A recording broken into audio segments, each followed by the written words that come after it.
साल 2025 समाप्त हो गया है और नए साल का आगमन हो चुका है। ऐसे में साल भर के दौरान हुई वारदातों को लोग अब आज भी याद कर रहे हैं।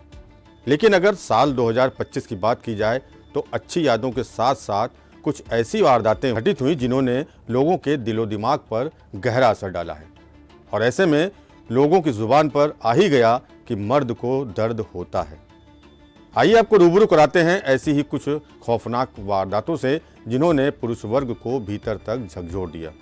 उत्तर प्रदेश के महोबा जनपद में नंदोई के प्यार में पागल 3 बच्चों की मां ने अपने ही पति को प्रेमी के साथ मिलकर मौत के घाट उतार दिया।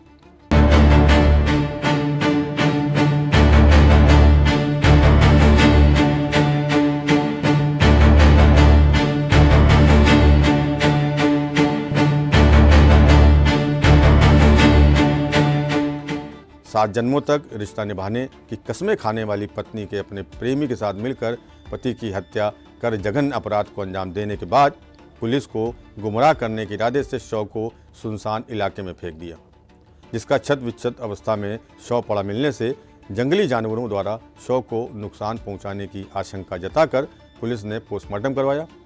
मृतक के बेटे द्वारा अपनी ही बुआ के बेटे पर मां से प्रेम संबंध होने के शक में पुलिस को तहरीर देकर मामले की जांच कराने की कार्रवाई की मांग की थी। तहरीर के आधार पर पुलिस ने मामले की जांच शुरू की तो दिल को दहला देने वाला सच सामने आया, जिसने सभी को हैरत में डाल दिया। दरअसल मामला कबरई थाना कस्बा क्षेत्र के शास्त्री नगर इलाके का है, जहां के रहने वाले 45 वर्षीय श्याम सुंदर सेन का शव बीते दिसंबर में पहाड़ पर क्षतिग्रस्त अवस्था में मिला। इस अंधे हत्याकांड का खुलासा करने के लिए पुलिस लगातार प्रयास कर रही थी, जिसमें सफलता हासिल करते हुए पुलिस ने आरोपी मृतक की पत्नी और भांजे को गिरफ्तार कर लिया और सलाखों के पीछे भेज दिया। दरअसल कबरई कस्बे में रहने वाले 45 वर्षीय श्याम सुंदर अपनी पत्नी गोमती और 3 बच्चों के साथ रहते थे। बीते 8 माह से सीमावर्ती बांदा जिले के मटौंद कस्बे का रहने वाला मृतक का भांजा सुजीत भी साथ रहने लगा था और धीरे धीरे मामी और भांजे में प्यार परवान चढ़ने लगा और इस हद तक पहुंच गया कि प्रेम में बाधा बन रहे श्याम सुंदर को ठिकाने लगाने की मृतक की पत्नी और भांजे ने साजिश रच डाली। आरोप है कि मृतक की पत्नी ने अपने भांजे के साथ मिलकर पति श्याम सुंदर की पहले गला घोंटा और उसके बाद पत्थर से हमला कर निर्मम हत्या कर दी और पुलिस को गुमराह करने की नीयत से शव को ठिकाने लगाने के लिए घर के पीछे सुनसान इलाके में बनी बगिया में फेंक दिया।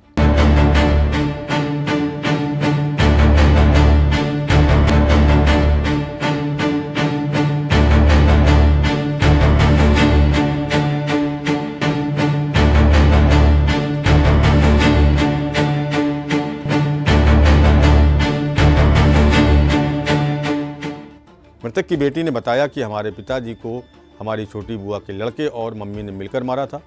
पहले से घर में लड़ाई झगड़े चल रहे थे, जिसकी हमें जानकारी हुई थी। जब हम लोगों ने कार्रवाई शुरू करवाई तो इस साजिश का खुलासा हुआ। जिनकी अभी मृत्यु हुई है वो हमारे पिताजी थे और इन्हें हमारी बड़ी बुआ के छोटे लड़के ने मारा था, ऐसा हमारी मम्मी ने हमें बताया था।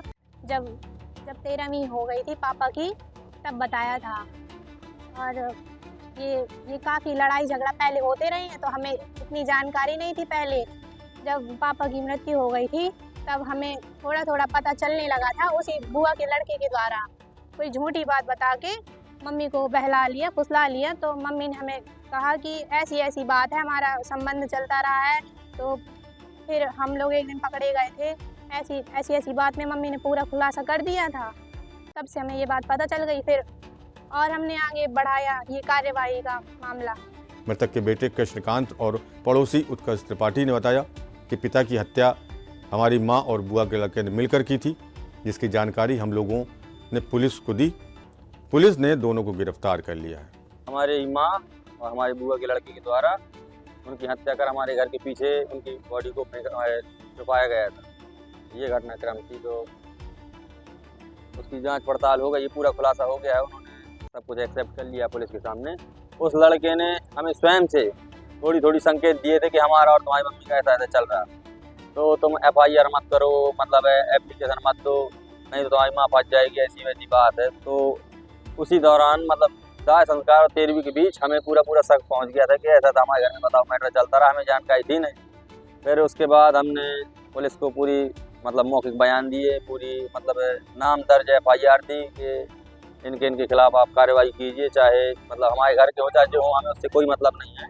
हमें मात्र मेन आरोपी देखना है कि आखिर क्या ज़रूरत पड़ गई, क्या ऐसी मतलब मजबूरी थी कि मारना पड़ गया।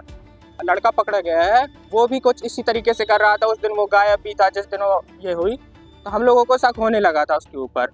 उसके बाद फिर हमने एप्लीकेशन दिए, यहाँ भी दिए, SP साहब के यहाँ भी दिए। कार्रवाई जो करते रहे हम, लगातार अपनी कार्यक्रम उसमें भी लगे रहे, 13वीं वगैरह में भी लगे रहे, और लगातार हम प्रूफ यहाँ वहाँ से पता करते रहे कहाँ था, ये सोचते रहे हम लोग, आपस में बैठते रहे, पता करते रहे। फिर जैसे ही 13वीं हो गई, फिर हम लोग SP ऑफिस में से CO ऑफिस से हमें फ़ोन आया, और इसी बीच हम लोगों को थोड़ी बहुत मतलब कि बातों की भी पता चली, मतलब बातें भी सुनने को मिली।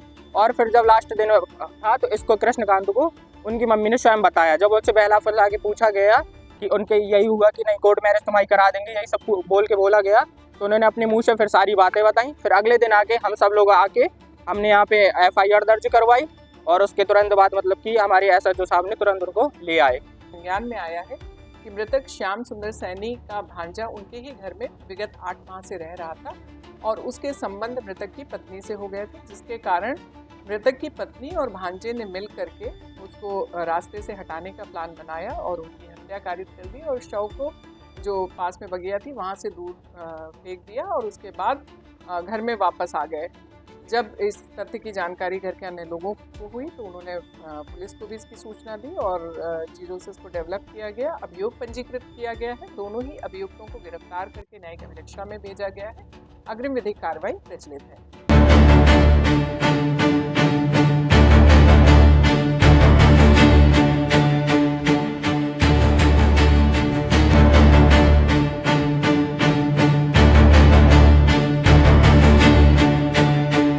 अब भले ही बीते साल मर्दों के साथ हुए कई आपराधिक मामले सामने आए, पर इसका दूसरा पहलू ये भी है। साथ ही इन वारदातों से सभी महिलाओं पर सवाल उठाना सही नहीं है। इसी कड़ी में राष्ट्रीय अपराध रिकॉर्ड ब्यूरो के आंकड़े बताते हैं कि महिलाओं के खिलाफ अपराध आज भी बड़ी संख्या में होते आ रहे हैं। घरेलू हिंसा, दहेज और यौन अपराध जैसे मामलों को नज़रअंदाज नहीं किया जा सकता। कहीं ना कहीं बहस का संतुलन बिगड़ गया और एक जेंडर को दूसरे के खिलाफ खड़ा कर दिया गया। फिर भी 2025 में खासकर पुरुषों के साथ घटित वारदातों ने देश के लोगों के जहन में कई सवाल खड़े कर दिए। इन सब के बीच ये चीज़ भी सामने आई कि पुरुषों को मानसिक सेहत, झूठे मामलों और कानूनी सुधारों पर खुलकर बात होनी चाहिए। अदालतों ने भी कुछ मामलों में सख्त टिप्पणियां की हैं, जिससे ये साफ हो गया है कि कानूनों में सुधार जरूरी है, लेकिन किसी एक वर्ग को दोषी ठहराकर समाधान नहीं निकलेगा। ऐसे में जरूरी है कि जेंडर न्यूट्रल कानूनों को इम्प्लीमेंट किया जाए। साथ ही झूठे मामलों पर सख्त सजा और समाज में सोच बदलने की भी ज़रूरत है। अतुल जैसे मामलों को रोकने के लिए पुरुष और महिला दोनों की बात सुनना जरूरी है। 2025 ने बहस शुरू की है और अब उम्मीद है कि 2026 में ये आएगा। न्यूज़ प्लस की खास पेशकश में फ़िलहाल इतना ही। ऐसी ही और पेशकश देखने के लिए देखते रहिए न्यूज़ प्लस और मुझे दीजिए इजाज़त। नमस्कार।